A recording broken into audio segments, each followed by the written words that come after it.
디모데전서 6장 1절에서 2절까지 세상 속의 그리스도인이라는 제목으로 말씀 보도록 하겠습니다. 이 시대는 세상을 향한 교회의 영향력이 어느 때보다도 심각하게 약해져 있는 시대라고 할 수 있겠습니다. 얼마 전에 제가 선배 목사님들을 만나서 교제를 나누는데 우리 선배 목사님들이 현재 상황에 대해서 매우 심각하게 우려하시는 것들을 들을 수 있었습니다. 그래서 뭐가 이렇게 우려가 되시는가 이렇게 얘기를 들었더니 여러 가지가 있겠지만 제일 크게 얘기하시는 게 전도가 안 된다는 거예요. 전도가 안 된다. 그래서 왜 전도가 안 되는가 봤더니 얘기하실 때 이제 선교단체들이 대학교에 들어가서 선교를 하지 않습니까? 근데 예전에는 CCC든 IVF든 아니면 내비게이터든 들어가서 복음을 전하면 사람들이 잘 곧잘 들어줬다는 거예요, 대학생들이. 그리고 이제 영접 기도도 하고 이렇게 단체에 소속돼서 활동도 하고 그걸 통해서 교회로 유입되기도 하고 이런 일들이 많이 있었다는 겁니다. 근데 지금은 가서 전도를 하면은 이제 이렇게 얘기를 한다는 거예요. 제가 영접 기도 할 테니까 전도 주고 가세요. 이렇게 한다는 거예요. 그러니까 이게 정말 제가 그 얘기 듣고 이게 실화인가? 정말 이런 식으로 대답을 하는가? 그러니까 아예 냉소적이고 아주 굉장히 강력한 적대감을 보인다는 겁니다. 그래서 전도가 굉장히 어려워졌다는 이야기를 하시더라고요. 저는 모든 사람이 이렇게 반응할 거라고 생각하진 않습니다. 그 중에도 복음을 듣고 선하게 반응하는 이들이 있을 것이라고 생각하지만 그럼에도 불구하고 교회의 영향력이 현저하게 약해진 것은 부인할 수 없는 사실인 거예요. 그러면 이런 시대에 우리가 복음을 전하고 계속해서 복음을 전하고 교회를 건강하게 세워나가기 위해서는 우리가 어떻게 해야 할까요? 저는 두 가지가 반드시 필요하다고 생각합니다. 첫째는 상황이 이렇게 어렵고 또 만만치 않음에도 불구하고 우리는 계속해서 복음을 전해야 한다는 겁니다. 우리는 복음 전하는 일을 상황이 어렵다고 해서 뒤로 미루지 않아야 되겠습니다. 사람들이 안 듣는 환경이라고 해서 또 거절한다고 해서 그것을 지레짐작하고 포기해서도 안 되는 거예요. 우리는 상황이 안 좋아진 것이 분명할지라도 전도하는 일을 멈추지 않아야 되겠습니다. 고린도전서 1장 21절에 이렇게 이야기하고 있습니다. 하나님의 지혜에 있어서는 이 세상이 자기 지혜로 하나님을 알지 못함으로 하나님께서 전도에 미련한 것으로 믿는 자들을 구원하시기를 기뻐하셨도다. 아멘. 우리는 복음을 전하고 선포하고 가르쳐야 됩니다. 때로 그 일들이 미련해 보일지라도 계속해서 그 일을 해야 하겠어요. 많은 분들이 얘기합니다. 지금은 노방전도가 안 됩니다. 지금은 교회 개척하는 게 안 됩니다. 지금은 상황이 그게 되는 상황이 아닙니다. 코로나 이후로는 사람들을 만나서 복음을 전하면 거절하고 거부하고 싫어합니다. 그러니까 그거 말고 다른 방법을 택해야 됩니다. 문화사역을 해야 되고 여러 가지 콘텐츠를 개발해서 사람들이 좋아할 만한 일들을 해야 됩니다. 안에서 뭔가 행사를 많이 열어야 됩니다. 좋아요. 행사도 할 수 있고 여러 가지 콘텐츠도 개발하면 좋겠죠. 그러나 그것과 함께 우리가 절대 놓쳐서는 안 되는 것은 복음을 실제로 전하는 것입니다. 예수 그리스도의 십자가 복음을 때로는 사람들이 싫어한다 할지라도 적나라하게 전할 필요가 있는 거예요. 예수를 믿으면 죄사함을 받고 구원을 받을 수 있습니다. 예수를 거절하면 하나님의 심판을 결코 피할 수 없을 것입니다. 예수 그리스도야말로 하나님께서 이 세상에 주신 유일한 구원의 길입니다. 전해야 되겠어요. 사람들이 말하겠죠. 니네 왜 그렇게 독선적이야? 니네만 옳대. 니네 말만 맞아? 니네 말은 그렇게 하지만 실제로는 그렇게 살지 않더만. 여러 가지 얘기를 할 수 있겠죠. 좋아요. 그러나 그럼에도 불구하고 그런 비난에 감수하고서라도 복음을 전해야 하겠습니다. 사랑하는 우리 형제 자매님들, 우리는 하나님보다 지혜로워지려는 시도를 하지 않아야 되겠어요. 하나님께서 이것을 지혜로운 길이라고 말씀하셨다면 우리의 눈에 그것이 미련해 보이고 어리석어 보인다 할지라도 그 길을 가야 하겠습니다. 그것이 하나님의 지혜를 따라 살아가는 모습인 거죠. 또한 우리가 두 번째로 해야 할 일이 있습니다. 그게 뭘까요? 우리가 이렇게 복음을 전할 때 우리의 삶이 이 복음 전파에 방해가 되지 않도록 해야 하겠어요. 다시 말하면 교회는 복음에 합당한 삶을 삶으로 교회다운 모습을 갖춤으로 복음 전파에 지장이 되지 않도록 해야 하겠습니다. 예, 우리에게 익숙한 표현으로는 우리의 삶으로 복음이 전파되도록 해야 한다는 거예요. 여러분, 예수 그리스도를 믿는 것이 맞습니까, 우리가? 예수 그리스도가 우리의 인생 전체를 지배하고 우리가 죄사함을 받았고 하나님의 다스림 가운데 거룩한 백성이 된 것이 맞습니까? 그래서 우리의 천국 지옥이 있다고 믿고 죽음 후에 영원한 나라에 들어가야 된다고 말하면서 그리고 하나님께서 거룩한 삶을 명하셨다고 막 얘기하면서 우리의 삶이 그렇지 않다면 그렇다면 얼마나 많은 조롱을 당하겠습니까?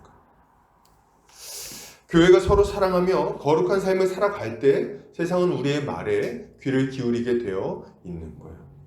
교회를 흔히 세상의 빛과 소금이라고 말합니다. 맞아요. 교회는 세상의 어두운 곳을 비추어 하나님의 진리를 드러낸다는 측면에 있어서 빛입니다. 또한 세상이 부패하지 않도록 막고 또 하나님 나라의 맛을 보여준다는 측면에 있어서 세상의 소금입니다. 우리는 세상의 빛과 소금이에요. 교회 때문에 세상은 어둠 가운데서 벗어나 진리를 알 수 있게 될 것이고 교회 때문에 세상은 부패하지 않을 것이고 교회 때문에 세상은 하나님 나라의 영광을 맛보며 살 수 있는 거죠. 예, 교회 때문에 세상이 살맛나는 거예요. 이렇게 얘기하면 어떤 분들 좀 약간 광고 아닙니까 얘기하지만 우리는 그렇게 주장하겠어요. 예, 실제로 그렇습니다. 정말 복된 것이 무엇인지 교회가 보여주는 거예요. 교회는 세상 속에서 세상 사람들과 함께 살아가지만 세상에 섞이며 살아가지는 않아야 됩니다. 세상 속에 살면서도 세상의 풍조에 휩쓸리지 않고 하나님의 통치에 적극적으로 순종하며 살아야 한다는 거예요. 그렇다면 이것을 위해서 우리가 실제로 해야 하는 일들, 힘써야 할 일들은 뭘까요? 먼저는 여러분 멀리 볼 게 아니라 교회 안에서 서로 좀 사랑하면서 살아야 되겠습니다. 너희가 서로 사랑하면 모든 사람이 너희가 내 제자인 줄 알리라 말씀하셨어요. 거꾸로 얘기하면 뭡니까? 너희가 서로 사랑하지 않으면 너희가 내 제자인 줄 누가 알겠느냐? 이렇게 말씀하시는 거예요. 그죠?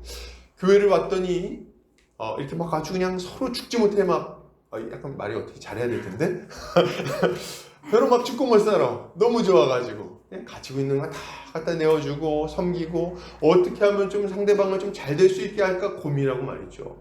누군가 비방하려고 그러면 방어해주고 위해주고 진리를 이야기하고 진실을 이야기하고 그리고 서로를 사랑하기 위해서 자기가 가지고 있는 것을 기꺼이 내어주는 삶을 산다면 사람들이 보고 알겠죠. 와, 저기 뭔가 있다. 저기 진짜 뭔가 얘기하는 게 진짜인가 보다. 쟤네들 뭐 죽은 다음에 천국 지옥 있다더니 진짜인 것 같은데 안 그러면 저렇게 살 수 없잖아. 이렇게 생각하게 될 거예요. 그런데 만약 성도들이 교회 안에서 서로 미워하고 다툰다면 어떻습니까? 교회 갔더니 당신이 집사야, 뭐 당신이 장로야, 당신이 목사 이러고 막 싸움이 막 그냥 벌어진다면 어떻습니까? 성도 간에 뒤에서 사실 알고 보니까 저 인간이 그랬대 이렇게 막 다투면 어떻습니까? 교회 처음 갔는데 막 그냥 교회 중직자 비방을 하고 말이죠. 그러면 어떨까요? 그러면 사람들이 그 안에 진리가 있다는 것을 받아들일 수 있겠습니까? 그럼 불가능한 일이에요. 물론 하나님은 그런 말도 안 되는 상황 속에서도 회심하는 역사가 일어나게 하시고 하나님의 백성들을 양육하시는 것을 우리가 보게 되긴 합니다. 이 기적이죠, 기적. 그런 일반적인 상황에서는 매우 정상적이지 않다는 것을 우리가 알아야 하는 거예요. 그러므로 우리가 1차적으로 힘써야 될 것은 교회 안에서 서로 사랑하는 것입니다. 이게 우리가 아주 힘써야 되는 일인 거예요. 또한 이것과 함께 우리가 해야 할 일이 있습니다. 뭡니까? 우리의 사랑이 교회 안에만 머무르는 게 아니라 교회 밖으로까지 흘러넘치게 해야 되겠어요. 그래서 세상에 있는 사람들이 이 하나님 나라의 그 편리를 맛볼 수 있어야 하는 거죠. 누구를 통해서? 성도들을 통해서. 여러분 이게 어떻게 가능하냐면 성도들이 세상 속에서 살아가기 때문에 이게 가능해지는 겁니다. 그래서 교회에만 머물러 있지 않잖아요. 우리의 직장도 가고 학교도 가고 또 여러 친구들을 세상 친구들을 만납니다. 만나서 함께 살아가면서 하나님의 다스림을 받는 것이 무엇인지, 하나님의 다스림을 받는 사람이 얼마나 행복한지 이런 것들을 보여주는 거예요. 그래서 그들이 그걸 보고 와, 뭔가 다르다. 와, 저렇게 살면 참 좋구나.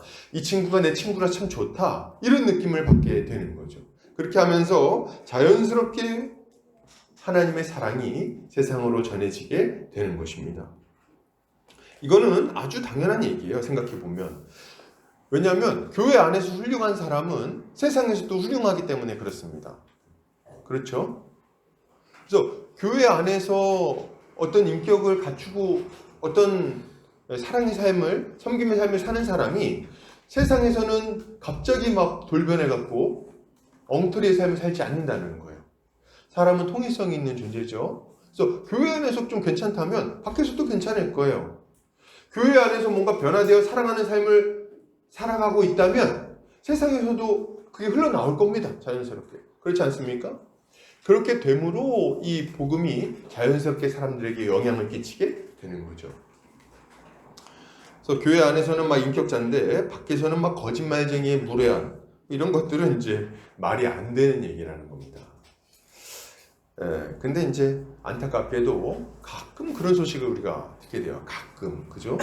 가끔 뭐 교회에서는 막 그냥 존경받는 직분자인데 세상에서는 보니까 아주 이중인격자에다가 탐욕스럽고 아주 사기를 치고 임금을 체불하고 이런 사람이라는 얘기들을 가끔 듣습니다. 가끔.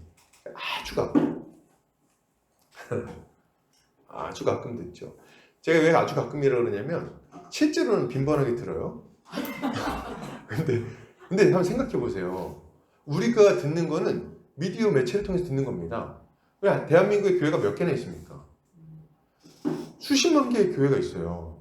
근데 그 중에서 몇 건입니까? 그러니까 그 분량으로 보면 적은 분량일 거라고 생각하고 이렇게 말씀을 드리는 거예요.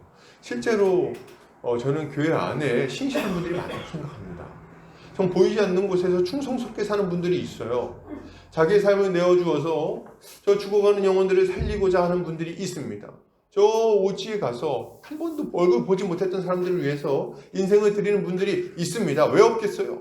그런 분들에 대한 이야기는 상대적으로 잘 나오지는 않습니다. 왜요? 재미가 없으니까. 그래서 우리는 너무 교회에 대해서 비판적인 의견을 갖는 경우가 많은 것 같아요. 그러나 개 중에는 이렇게 악한 정말 잘못된 모습들이 나타나기도 하는 거죠. 그러나 그것은 정상이 아닙니다. 그게 교회의 모습이 아닙니다. 그게 교회라고 생각하고 교회를 비방한다면 그것은 무엇인가 잘못된 거예요. 우리는 그런 것들에 다 동조할 수 없는 거죠. 정상은 뭡니까? 하나님의 사람은 세상에 살더라도 확연하게 티가 나게 됩니다. 믿는 사람은 티가 나요. 이 티가 난다는 얘기만 하면 옛날 어떤 목사님 소리가 생각나가지고 믿는 사람은 티가 납니다. 잘 먹고 잘 사는 걸로 티가 나는 게 아니고 뭘로 티가 납니까? 그 거룩함에 있어서 분명한 증거가 나타납니다. 이 사람은 도대체 뭐 하는 사람이길래 거짓말도 안 하는가? 뻔히 손해보는 상황 속에서 말이죠. 이 사람은 도대체 뭐 하는 사람이길래 이렇게 친절한가?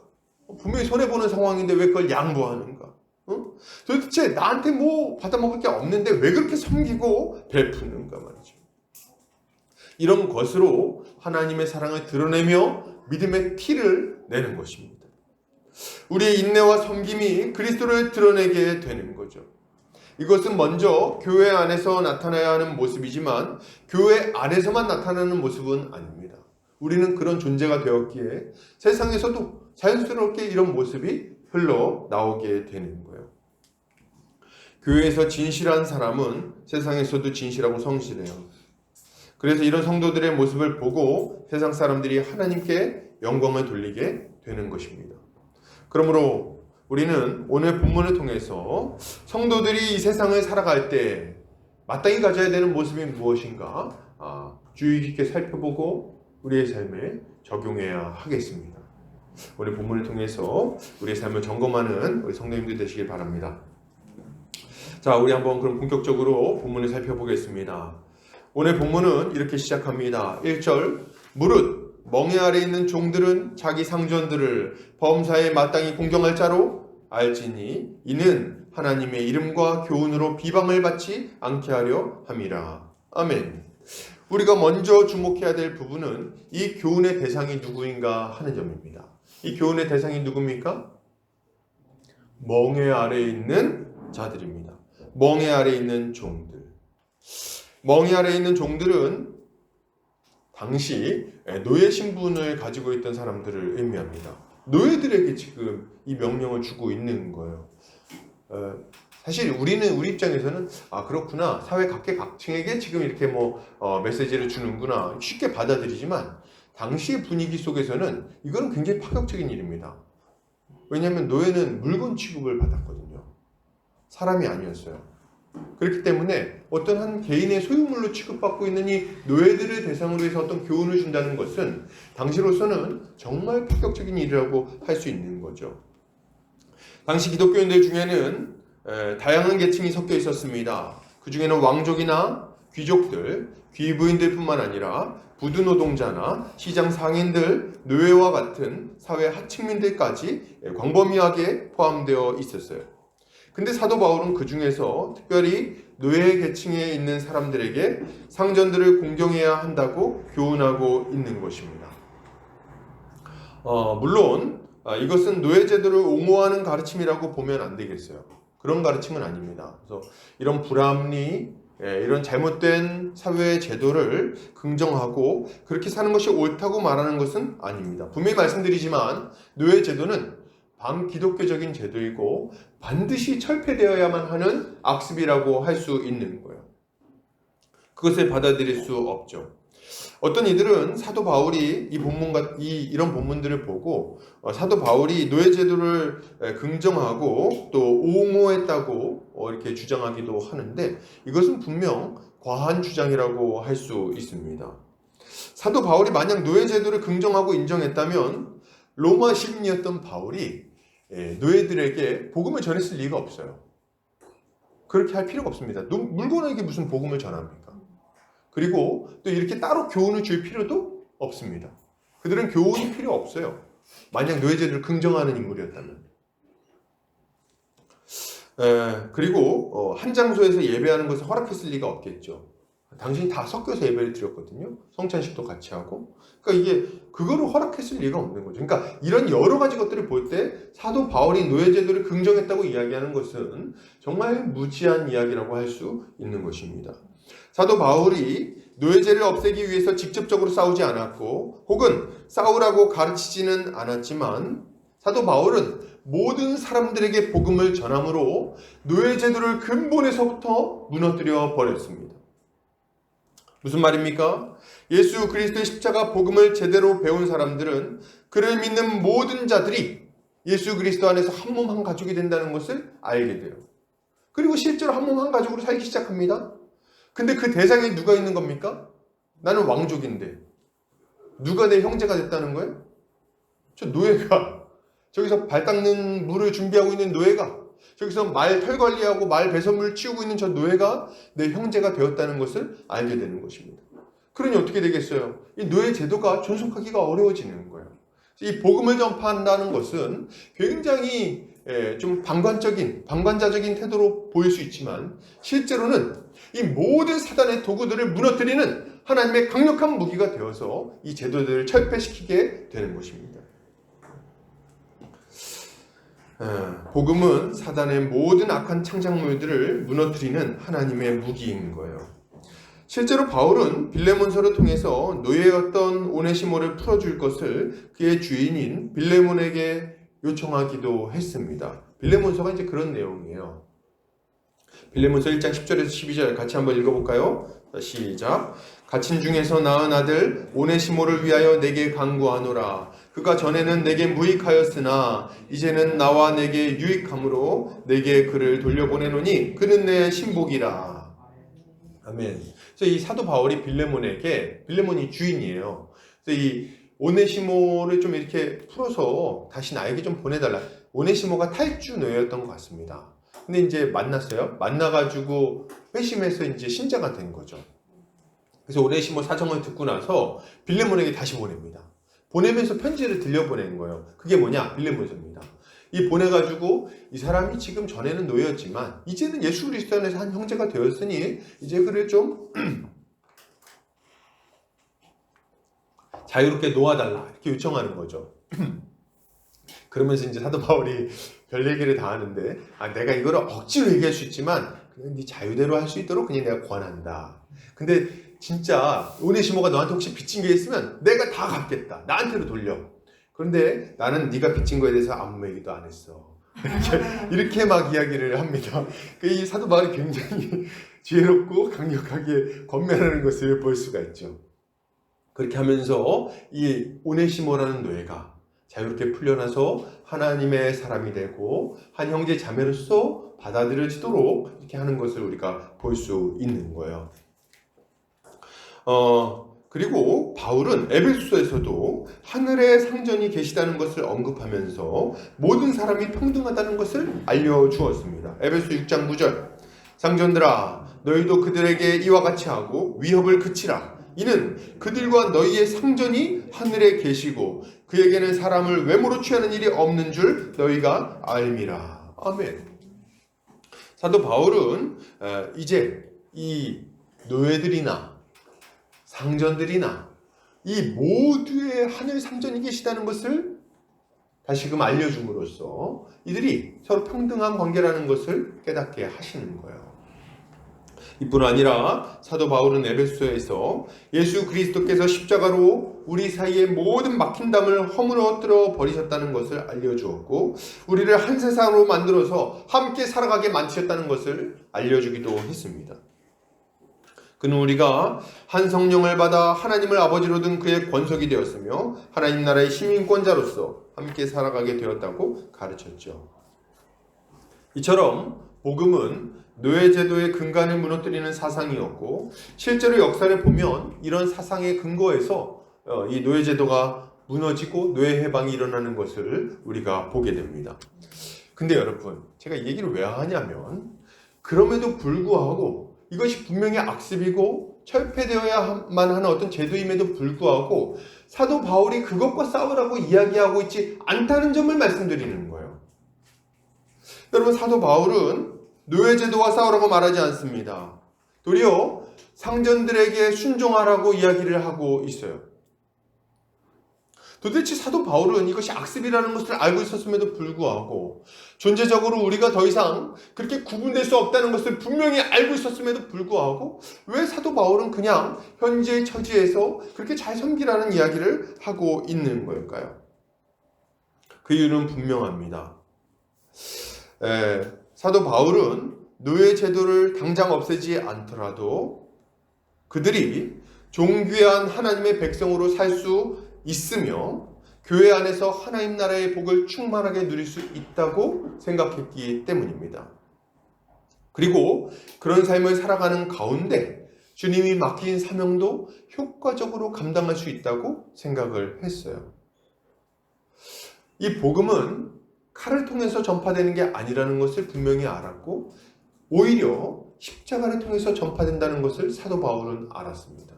그래서 지금 이런 명령을 내리고 있는 거예요. 여러분 만약 사도 바울이 노예제를 없애라고 명령했다면 어떤 일이 일어났을까요? 당시에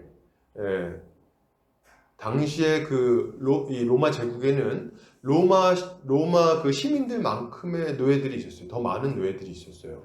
근데 만약 걔들한테 그리고 얘네들이 이 사람들이 농사도 짓고 뭐 이렇게 사회 여러 요소마다 노동을 하면서 사회 구조를 유지하고 있었거든요. 근데 야 노예제도는 엉터리야. 하나님이 너네 다 평등하게 만들었어. 뒤집어 엎어. 이렇게 했으면 어떻게 됐을까요? 그랬다면 정말 어마무지한 일이 일어났을 거예요. 엄청난 전쟁이 벌어졌을 것이고 피가 강같이 흘렀을 것이며 사회의 그 기본적인 구조는 다 무너지게 됐을 겁니다. 그리고 복음 전파는 크게 위축되게 되었을 것이며 사회의 지도층에게는 기독교가 도저히 함께할 수 없는 악한 종교라고 여겨지게 됐을 거예요. 그래서 이 모든 것들이 다 이 복음 전파의 계획들, 하나님 나라가 전파되도록 하는 일들이 이제 어려워지게 되었을 거라는 거죠. 사도 바울은 이런 것들을 충분히 고려하는 동시에 그렇게 하지 않더라도 얼마든지 하나님의 나라 백성으로서 복을 누리고 또 사명을 감당할 수 있다는 것을 믿음으로 이렇게 명령하고 있는 것입니다. 그래서 멍에 아래 있는 자들에게 순종하라고 명령하고 있는 거예요. 근데 사실 봤을 때 사도 바울 자기가 이제 종이 아니니까 이렇게 명령하지 생각할 수 있지만, 여러분 잘 생각해 보세요. 사도 바울은 종이 아니었습니다. 근데 종처럼 살았어요. 한평생. 예수님은 어떻습니까? 예수님은 종이 아니죠. 자유민이고 하나님의 아들이시기까지 했습니다. 그러나 그럼에도 불구하고 예수 그리스도는 고난받는 종으로서 모든 사람을 섬기셨고 모든 사람을 섬기기 위하여 십자가에 달리셨습니다. 그러니 하나님의 백성인 우리들이 기꺼이 그분을 따라가는 것은 얼마나 마땅한 일입니까? 우리 주님은 지금 그것을 사도 바울에게 명령하셨고, 사도 바울은 자신이 받은 그대로 자신의 자녀들에게, 영적 자녀들에게 명령하고 있는 거예요. 이것을 보면서 우리가 한 가지 중요한 사실을 깨달아야 합니다. 그게 뭡니까? 신자는 악한 세상 속에서 살아가면서도 얼마든지 하나님의 일꾼으로서 사명을 감당할 수 있다는 것입니다. 우리는 이 악한 세상 속에서 하나님의 뜻에 순종하며 열매 맺는 삶을 살아야 하겠어요.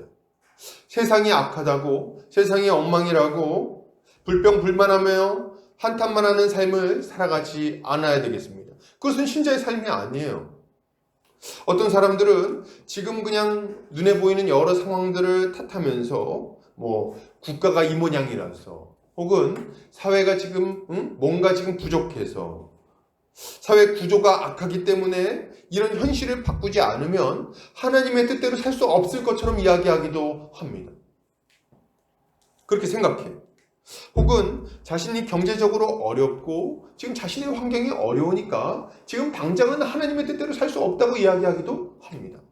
그러나 여러분, 그렇지 않다는 거예요. 우리의 상황이 어떻다 할지라도, 지금 우리 사회 구조가 어떻다 할지라도 아무 상관없이 우리는 하나님의 다스림을 받으며 하나님이 요구하시는 선한 열매를 맺을 수 있고 십자가 복음을 얼마든지 전할 수 있다는 겁니다. 여러분, 이것을 우리가 믿어야 하겠어요. 하나님이 원하시는 열매를 맺기 위해서 꼭 혁명을 일으켜야만 하는 것은 아닙니다. 악한 구조를 바꾸는 것만이 하나님 뜻대로 살 수 있는 방법이 아니라는 거예요. 도리어 우리가 이 악한 세상 속에 살아가면서 적극적으로 하나님의 통치에 순종할 때, 그때 오히려 예수 그리스도의 그 사랑과 초월성을 분명히 드러낼 수 있겠죠. 그리고 그렇게 할 때 우리는 세상의 빛과 소금으로서 역할을 감당하게 되는 겁니다. 여러분, 제가 보면요, 우리 성도님들 중에는 좀 의문이 많은 분들이 있어요. 그래서 이렇게 얘기를 나눠보면 걱정거리가 참 많습니다. 세상에 환경이 지금 이렇게 무너지고 있는데 이렇게 앉아있을 때입니까? 그래서 저 툰벨인가요? 이런 어린 소녀가 굉장히 크게 사회운동을 하기도 하고 막 했다는데, 그래서 이런 생각을 다 하는 거예요. 지금 우리가 지금 우리 지금 여기서 지금 서로 사랑하고 이렇게 좋은 얘기하고 이런 얘기할 때가 아닙니다. 가가지고 지금 북극곰이 지금 힘든데 말이지. 가가지고 얼음 안 녹게 막아야 됩니다. 이렇게 얘기하고, 빙하가 녹고 있어요. 이런 얘기하고, 기후 온난화는 어떻게 합니까? 이런 얘기들 하고 말이죠. 또 어떤 분들은 막 얘기합니다. 지금 이 사회 구조가 엉망이고, 정치가 지금 안 되고 지금 뭐가 어려워. 우리가 이러고 있을 때가 아닙니다. 나가서 지금 운동해야 됩니다. 이때 운동은 이런 게 아니죠.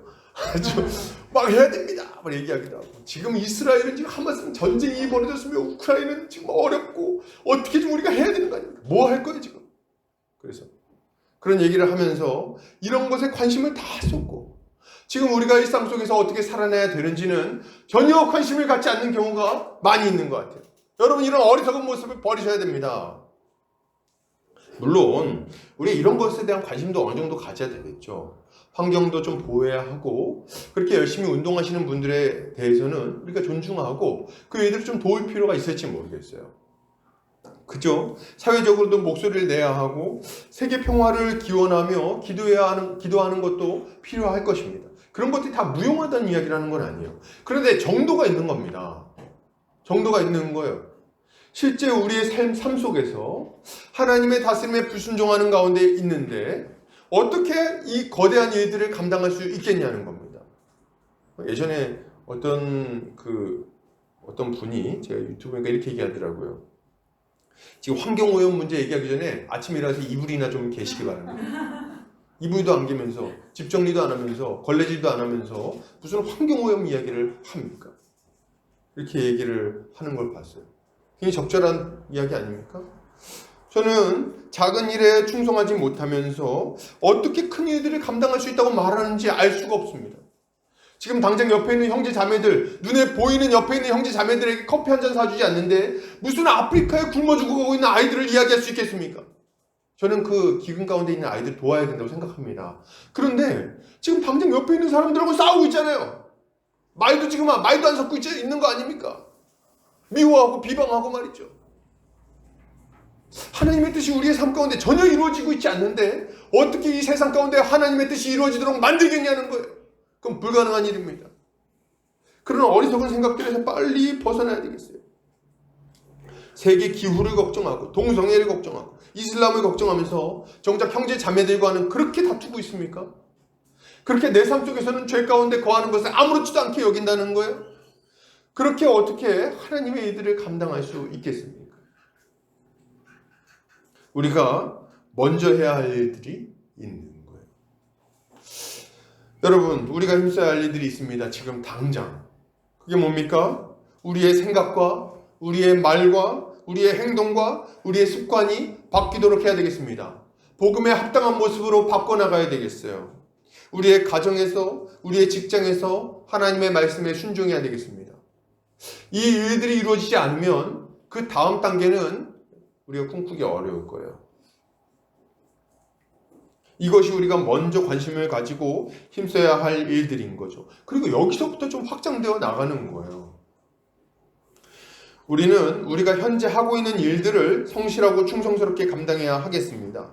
그 일들을 통해서 하나님과 이웃을 열심히 섬겨야 하겠어요. 직장에 다니고 있으신가요? 좋아요. 복음을 아는 자처럼 직장생활 하시기 바랍니다. 가정을 돌보고 계십니까? 예, 복음을 아는 자처럼 가정을 세워나가시기를 바랍니다. 친구들과 여러 교제를 나누며 살아가고 있으신가요? 좋아요. 친구들 사이에서 믿는 자로서의 열매를 확실하게 드러내 보이시기를 바랍니다. 그것을 못하면서 다른 것을 할 수 없는 거예요. 공부를 열심히 하고 부지런하고 성실한 태도로 열매 맺는 삶을 살아야 하겠어요. 이것을 통해서 우리의 가족들과 이웃들이 유익을 얻도록 해야 하는 거죠. 사도 바울은 이렇게 말합니다. 고린도전서 10장 31절 같이 한번 읽어볼까요? 시작. 그런즉 너희가 먹든지 마시든지 무엇을 하든지 아멘. 여러분, 먹든지 마시든지 무엇을 하든지 하나님의 영광을 위하여 할 수 있습니다. 어떤 위치에서 무슨 일을 하든지 간에 성실하고 충성스럽게 감당하시기를 바랍니다. 그걸 통해서 하나님의 빛을 세상 가운데 아주 확실하게 드러내 보이시기를 바랍니다. 이것이 신자가 하나님 앞에 영광 돌리며 선한 열매를 많이 맺는 비결이라고 할 수 있을 것입니다. 이렇게 사랑하는 성도님들 되시기를 주의 이름으로 축복합니다. 계속해서 보겠습니다. 그럼 이제 좀 구체적으로 좀 들어가서 살펴볼게요. 그렇다면 신자가 자신의 환경 속에서 하나님께 영광 돌리는 모습이 무엇인가? 1절 무릇 멍에 아래에 있는 종들은 자기 상전들을 범사에 마땅히 공경할 자로 알지니 이는 하나님의 이름과 교훈으로 비방을 받지 않게 하려 함이라. 아멘. 사도 바울은 상전들을 범사에 마땅히 공경할 자로 알고 섬기라고 말하고 있습니다. 여기서 공경은 티메라는 단어를 사용하고 있는데 영예, 명예, 존경 등의 의미를 가지고 있어요. 그러니까 지금 바울은 육신의 상전들을 실제로 존경하고 범사에 그들을 존중하라고 이야기를 하고 있는 거예요. 육신의 상전들에게. 여기서 얘기하는 육신의 상전들은 믿는 사람들이 아닙니다. 안 믿는 상전들에게 이렇게 하라는 거예요. 사실 당시 육신의 상전들이 다 존경받을 만한 인물들이었을까요? 어떻게 생각하십니까? 그냥 날 때부터 로마 시민이었잖아요. 어렸을 때부터 술이나 먹고, 어렸을 때부터 그냥 노예 부리면서 그렇게 살았던 인물들 아닙니까? 인격적으로 아주 완성된 인물들이었을까요? 아니에요. 전혀 아닙니다. 당시 로마 귀족들의 방탕하고 사치스러운 삶은 그리스도인들의 존경을 받을 만한 삶이 아니었어요. 도저히 그렇게 존경하기 어려운 삶이었을 것이 분명합니다. 그리고 평소에 이들이 노예를 대할 때 존중을 했겠습니까? 아니죠. 야, 물 가져와. 안 가져와? 채찍질 막 이렇게. 느려! 막 이렇게. 넌 저기 가서 찬밥에 김치나 먹어. 이렇게 얘기하지 않았겠어요? 이렇게 그 얘기하면 그건 진짜 좋은 주인이지. 가서 뭐 먹어 이렇게 얘기하면 그죠? 먹든지 말든지.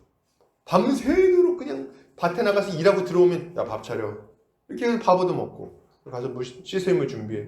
이렇게 하는 게 상전들이 하는 일이에요. 뭐 좋은 걸 해줬겠습니까? 야, 너 오늘 생일이지? 야, 고디바 초콜릿이다. 이렇게 뭐 했겠습니까? 안 했을 거라는 거.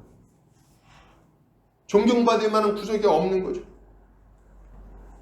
그런데 그럼에도 불구하고 사도 바울은 그들을 존경하라고 존중하라고 명령하고 있는 거예요. 왜 이렇게 명령하는 걸까요? 그 이유는 바로 뒤에 나오는데 하나님의 이름과 교훈으로 비방을 받지 않게 하려 함이라 이렇게 얘기를 하고 있어요. 아멘. 사도 바울이 이런 명령을 내린 이유는 우리로 하여금 하나님의 이름을 높이게 하려는 것일 뿐 아니라 그리스도의 복음이 저 믿지 않는 자들에게 회방받지 않고 잘 전달될 수 있도록 하기 위함인 거예요. 이게 목표인 거죠. 이때 우리가 다시 한번 좀 생각해야 될 게 있는데 이게 뭐냐니까 지금 이 종들은 힘이 없어가지고 이 공경하는 마음과 태도는 현재 힘이 없으니까 주인의 비위를 맞춰주려고 하는 게 아니라는 거예요. 여러분 이것을 분명히 좀 알아야 돼요. 힘 없어가 내가 의리니까 어쩔 수 없지 뭐. 에휴 더러운 세상. 내가 맞춰주면 살아야지. 그냥 뭐 주님 오실 때까지 이런 삶이 그냥 어쩔 수 없지. 이게 아니라는 거예요. 그런 모습이 아니에요. 그건 딱 티가 납니다. 보면 알죠. 그렇지 않습니까? 지금 사도 바울이 명령하고 있는 것은 온전히 하나님의 말씀에 따라 순종하고자 하는 적극적인 태도이며 우리 안에 있는 그분의 그 초월적인 능력을 삶 가운데 드러내야 된다는 이야기를 하고 있는 거예요. 그렇기에 이런 모습을 본 상전들이 그들이 가지고 있는 소망에 대해서 궁금해할 정도로 그런 모습을 보여야 한다는 겁니다. 그렇지 않습니까? 저는 이제 뭐 그런 경험이 별로 많지 않은데 일을 시켜보면 딱 안다는 거예요. 달라요. 뭐가 다릅니까? 어떤 사람들은 그냥 눈앞에서만 이렇게 막 부산스럽게 막 하는 척하고 주인이 딱 돌아서면은 이렇게 쉬고 그리고 이렇게 어떤 사람들은 막 이렇게 뭐 이것 좀 일 좀 하면 하는 척만 하고 이렇게 겉모양은 아주 멋있는데 안에는 아주 그냥 톡 건드리면 무너지게끔 그렇게 해놓고 그러면서 그냥 앞에서는 칭찬받고 뒤에서는 험담하고 뭐 이런 모습을 가지고 있는 사람들이 있는가 하면 어떤 이들은 보이지 않는 곳에서 그냥 부지런히 일하고 뭐 시켜놓으면 자기도 까먹었는데 그거 다 해놓고 있고 그런 모습을 보이는 사람들이 있다는 거예요. 아주 선명한 차이가 나는 거죠.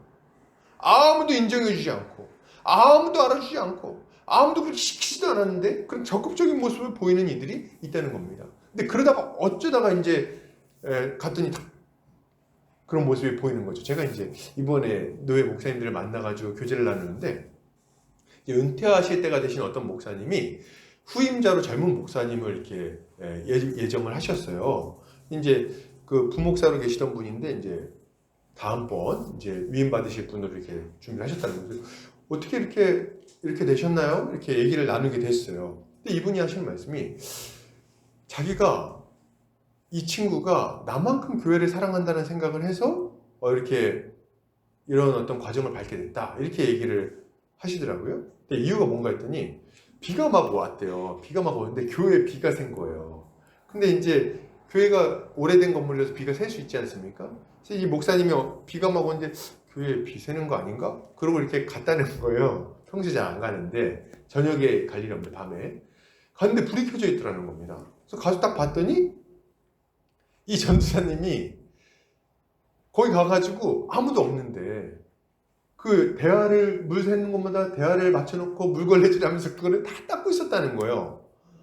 아무도 안 시켰는데. 담임 목사님 전화해가지고 지금 가서 확인해봐 이렇게 한 것도 아닌데 자기가 알아서 가서 그걸 다 하고 있었다는 겁니다. 그걸 보고 이 목사님이 감동을 받은 거예요. 와, 얘가 진짜 나만큼이나 교회를 사랑하는구나. 그래가지고 장로님들하고 이야기를 해가지고 이렇게 하면 어떨까 얘기했더니 다들 기쁘게 받아들여 주시고 해가지고 이제 그렇게 절차를 밟게 됐다는 얘기를 하시더라고요. 그 얘기를 들은 제 친구 목사님이 저한테 이렇게 얘기했어요. 나도 그렇게 했는데 이제 그때 운이 없으다 담임 목사님 찾아와 보질 않았더라고요. 자기는 더 했다 그러더라고요. 근데 이제 몰라줬다는 거지. 어쩔 수 없어요. 그러나 이제 중요한 건 뭡니까? 딱 티가 난다는 거예요. 티가 난다. 그리고 그렇게 할 때 이제 사람들이 궁금해하는 거죠. 아니 너는 종인데 네가 그렇게 한다고 해서 내가 널 알아주겠니? 뭐 먹을 거 하나 더 주겠니?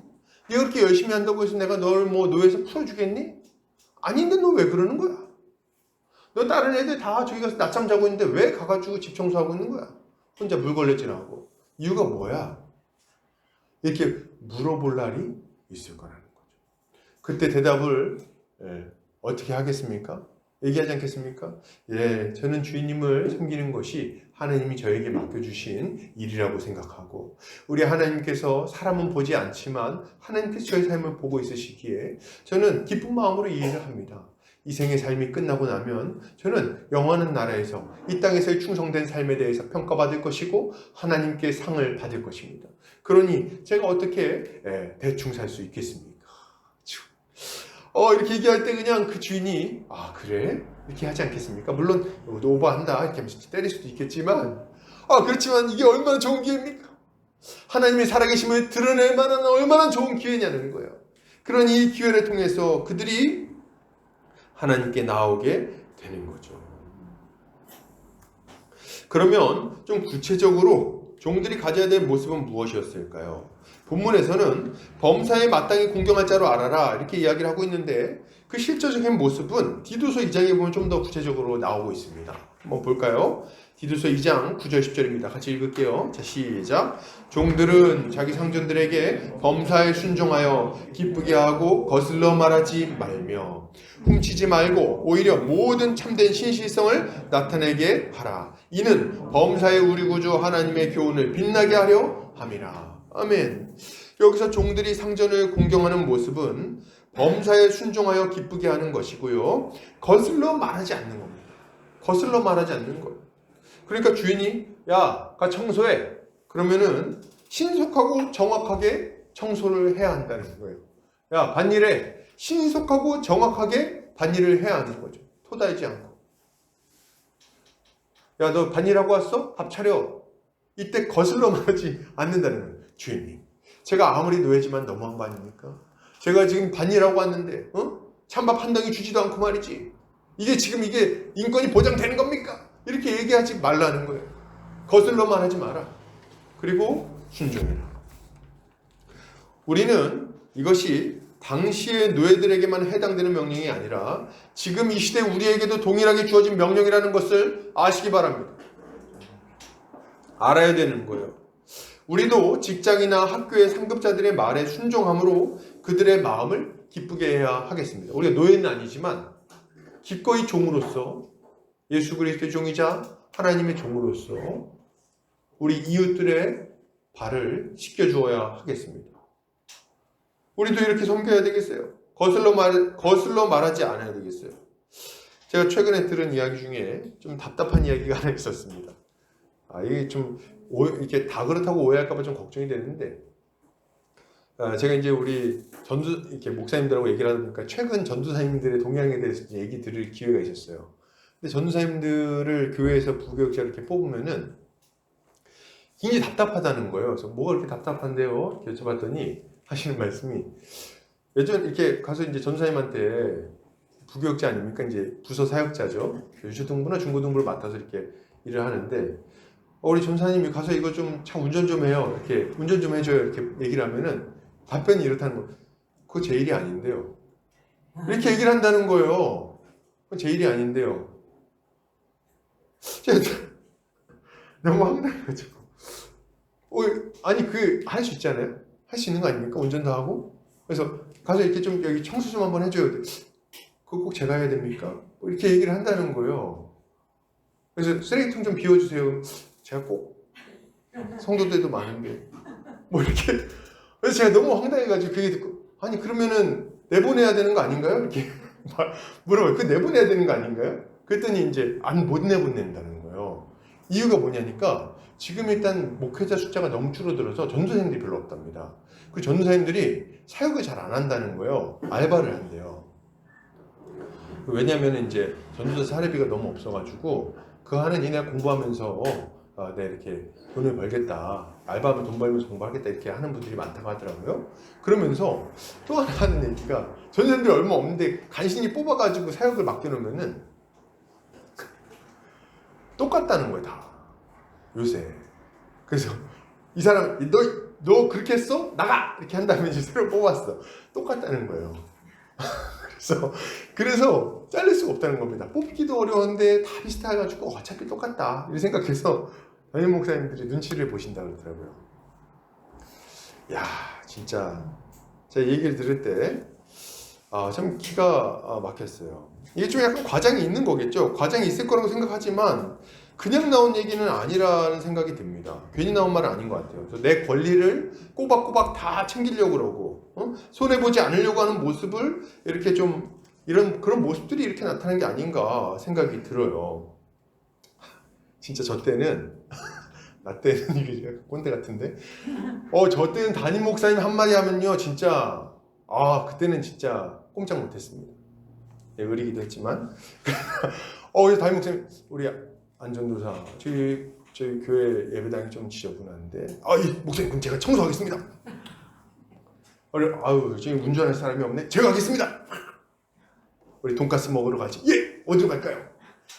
저 이렇게 했어요 진짜로. 직장에서도 다 그런 거 아닙니까? 다 그런 거 살잖아요. 열심히 했어요 진짜. 그리고 뭐 이렇게 전구 가려고 그러면 전구 갈고 뭐 이렇게 빔 프로젝트 빔이 잘 안 나온다 그러면 고치려고 애쓰고 제가 무슨 기술이 있나요? 막 가려고 밑에서 막 받치면서 애쓰고 말이죠. 플랜카드 다 가려고 하면 막 한겨울에 나가지고 플랜카드 막 바람에 날리는 거 달고 그 겨울에 가가지고 저기 크리스마스 장식 좀 천장에 달아야겠다 그러면 사다리 그 높은 저 고소공포증이 약간 있거든요. 다 올라가지고 달고 다 했어요. 나 때는 다 했다고. 이게 꼰대나 사는 게 아니라 이게 진짜 다 이렇게 하는 거 아닙니까? 근데 이제 이렇게 안 한다는 얘기 듣고 마음이 많이 답답했습니다. 근데 제가 지금 제가 사역자이기 때문에 사역자 예를 들었어요. 근데 요새 직장인들은 어떻습니까? 직장인들은 좀 다른가요?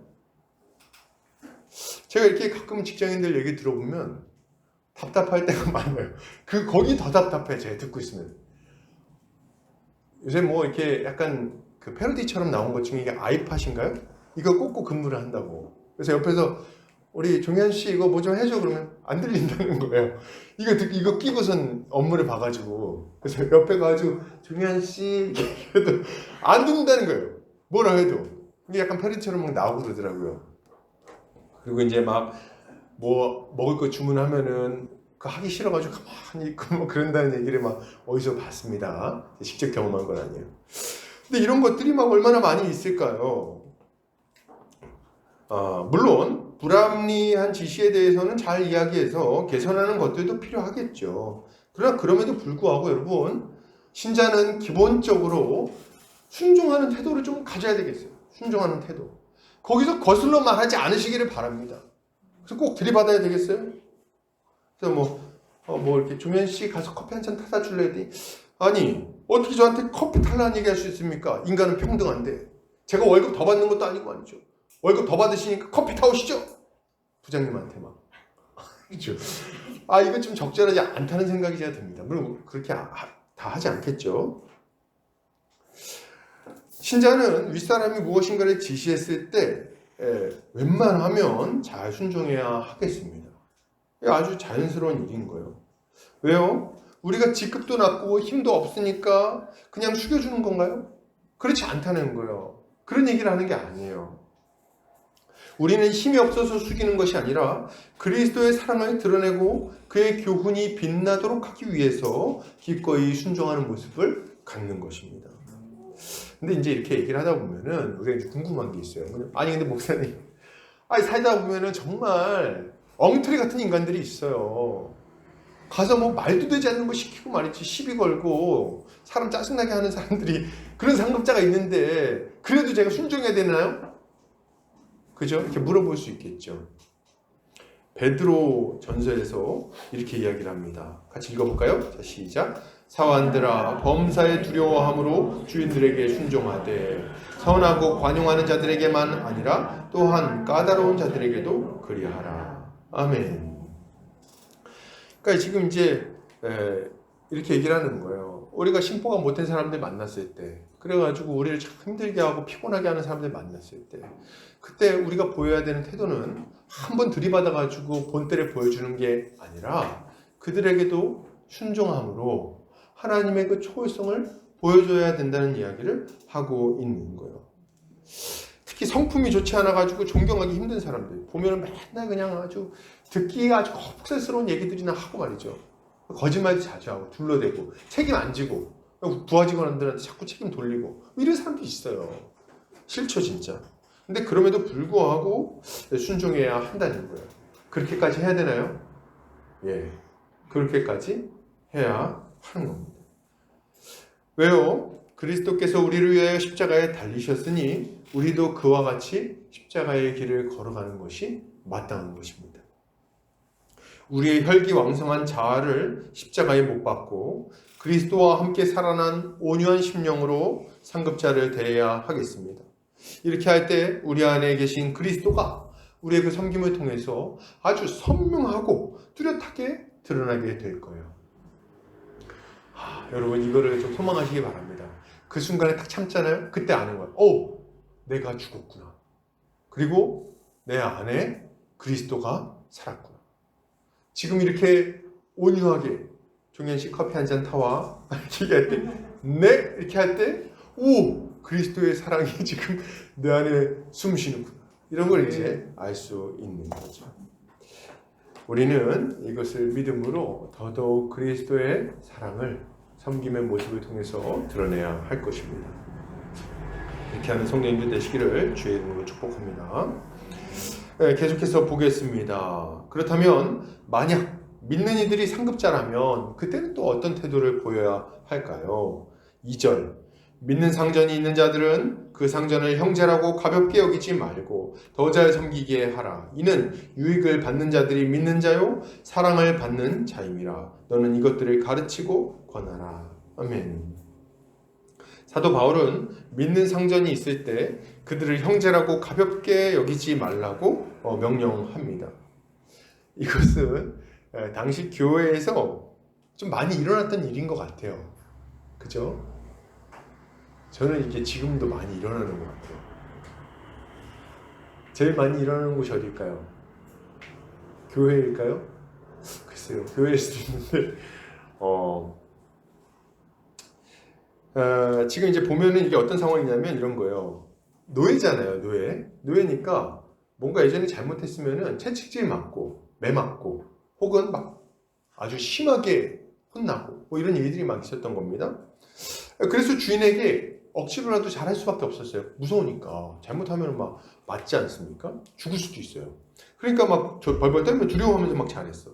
근데 이 상전이 믿어버렸네? 그래가지고 교회 갔더니 옆자리에 앉는 거예요. 그리고 심지어는 어떤 경우가 있었냐면 교회 안에 종들 중에 상전보다 직분이 높다고 하면 안 되죠? 종들 중에 직분자가 있었어요. 근데 종인데 장로님이시고, 그리고 이제 여기는 이제 장로님이 아니시고, 약간 이런 경우가 있었던 거예요. 그러니까 어때요? 집에 가면은 상전인데, 여기가 또 지도하는 입장인 거예요.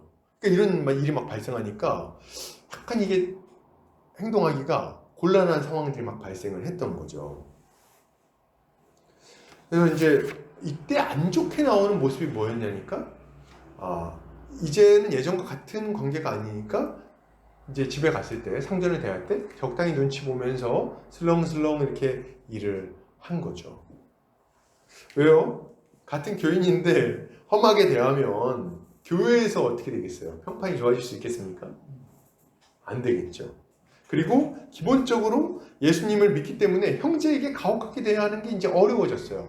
그러니까 옛날처럼 막 그렇게 못하는 거예요, 주인이. 그러니까 그걸 알고 종들이 꾀가 난 거예요. 꾀가 나가지고 전에는 이제 빠릿빠릿 움직였다면 이제는 그렇게 안 하는 거죠.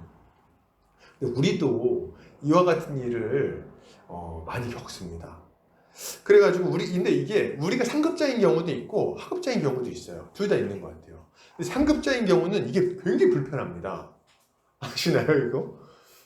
그래서 직장에서는 내가 믿는다는 얘기를 안 하는 거예요. 왜요? 신자인 게 딱 드러나면 불편해져요. 예를 들면 부하 직원이 뭐 엉터리를 해서, 야, 너 이거 지금 레포트, 야, 너 이리 와, 이 자식아, 임마. 너 이거 뭐 이렇게 했었는데, 이제 내가 이제, 과장님 저기 교회 다니세요? 그때부터 이제 못하는 거지, 이걸. 잘해와. 이렇게 하면서 이게 불편한 거, 이게. 이제 막말도 못하고, 때로는. 성질대로 못하니까 이제, 불편하다. 이제 얘기하지 말아야겠다.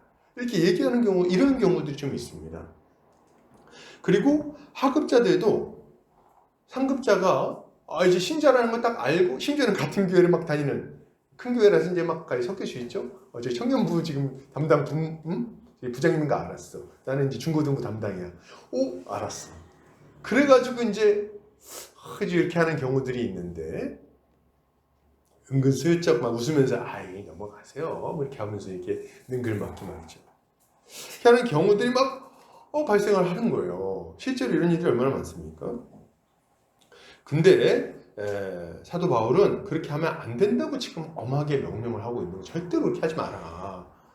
에베소 6장 5절에서 8절 5절 같이 읽어볼까요? 자, 시작. 종들아 두려워하고 떨며 성실한 마음으로 육체의 상전에게 순종하기를 그리스도께 하듯 하라. 이렇게 명령을 하고 있는 거예요. 야, 그런 어리석은 행동을 하지 말고 이전과 같이 두렵고 떨리는 마음으로 성실한 마음으로 육체의 상전에게 그리스도께 순종하듯이 좀 해라. 이렇게 명령을 하고 있는 거죠.